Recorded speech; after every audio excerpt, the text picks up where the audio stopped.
खाद फिलहाल तेल से ज्यादा जरूरी हो चुकी है क्योंकि होर्मुज स्ट्रेट बंद होने से इसका व्यापार बंद है और इससे दुनिया की खाद्य सुरक्षा पर संकट मंडरा रहा है। फिलहाल खाद का संकट तेल और गैस के संकट से कहीं बड़ा है। दुनिया के बहुत से आर्थिक जानकार ये बात कह रहे हैं। ऐसा इसलिए क्योंकि यूरिया की सप्लाई में जबरदस्त कमी आई है। हम सब जानते हैं कि खाड़ी के देशों के नीचे तेल और गैस का अथाह भंडार है, लेकिन होर्मुज स्ट्रेट के बंद होने से ये तेल और गैस दुनिया के कई देशों और खासकर एशियाई देशों तक नहीं पहुंच पा रहा है। इनमें से जो प्राकृतिक गैस है वो खाद के लिए बेहद जरूरी तत्व है। किसान जानते हैं कि दुनिया में सबसे ज्यादा इस्तेमाल होने वाली खाद जानवरों के मल से नहीं बल्कि केमिकल से बनती है। सीधे कहें तो सबसे ज्यादा इस्तेमाल होने वाली खाद फिलहाल यूरिया है, जो नाइट्रोजन आधारित खाद होती है।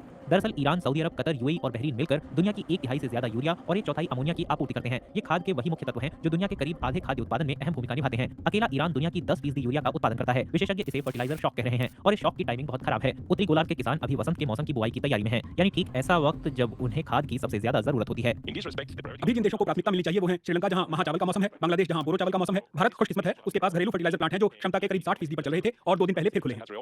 यूरिया की बात करें तो कतर इसके सबसे बड़े निर्यातकों में से एक है। इसकी सरकारी कंपनी ने एलएनजी का उत्पादन रोकने के बाद यूरिया और अमोनिया का उत्पादन भी रोक दिया है। ऐसा इसलिए हुआ क्योंकि ईरान ने इस कंपनी की कुछ इकाइयों पर ड्रोन हमले किए थे। ईरान ने होर्मुज स्ट्रेट को रोककर दुनिया में खाद आपूर्ति को घुटनों पर ला दिया है। दुनिया में होने वाले खाद के कुल ट्रेड का करीब एक तिहाई इसी रास्ते से गुजरता था। इसकी अहमियत इससे समझिए कि दुनिया का लगभग आधा खाद्य उत्पादन यूरिया पर निर्भर है। इसकी कमी से बहुत सी फसलों के खराब होने का डर है। इसके अलावा अमोनिया और फॉस्फेट से जुड़ी खादें भी बड़ी मात्रा में इसी इलाके से आती हैं। बड़े खाद्य निर्यातक देशों जैसे ब्राजील, अर्जेंटीना और अमेरिका के कुल खाद आयात का करीब 5वां हिस्सा होर्मुज स्ट्रेट से होकर गुजरता है। इसका मतलब यह है कि इन बड़े अनाज निर्यातक देशों में फसल का अगला मौसम प्रभावित होने की भी आशंका है।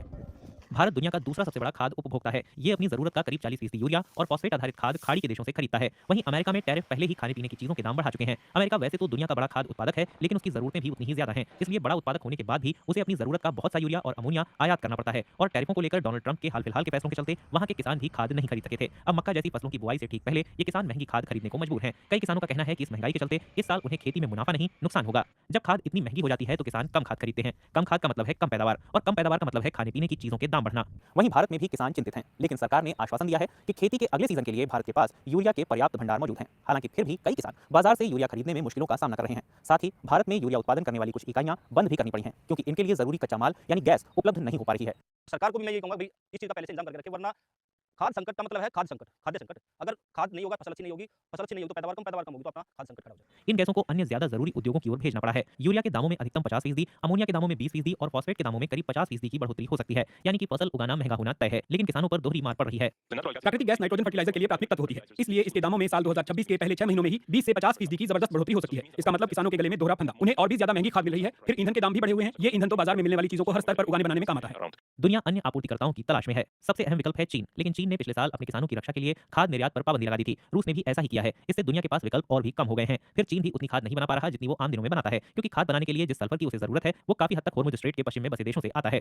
यानी दुनिया पर खाद्य संकट का गंभीर खतरा मंडरा रहा है और खाने का सबसे बड़ा संकट तो खाड़ी देशों पर ही मंडरा रहा है, जो खाद का तो निर्यात करते हैं लेकिन बड़ी मात्रा में खाने की चीजों का आयात करते हैं। मध्य पूर्व में पैदा होने वाला ये खाने का संकट आगे भी भारत को परेशान करेगा। इससे यहाँ काम करने वालों पर असर जो पड़ेगा। खाड़ी देशों से आने वाले रेमिटेंस पर भी असर पड़ेगा, क्योंकि वहां दक्षिण एशिया और पूर्वी अफ्रीका के लाखों प्रवासी काम करते हैं। अगर ये संघर्ष जारी रहा और उनकी अपने घर पैसे भेजने की क्षमता कम हुई तो इसका असर उन कई देशों पर पड़ेगा जिनकी जीडीपी का बड़ा हिस्सा रेमिटेंस पर टिका है।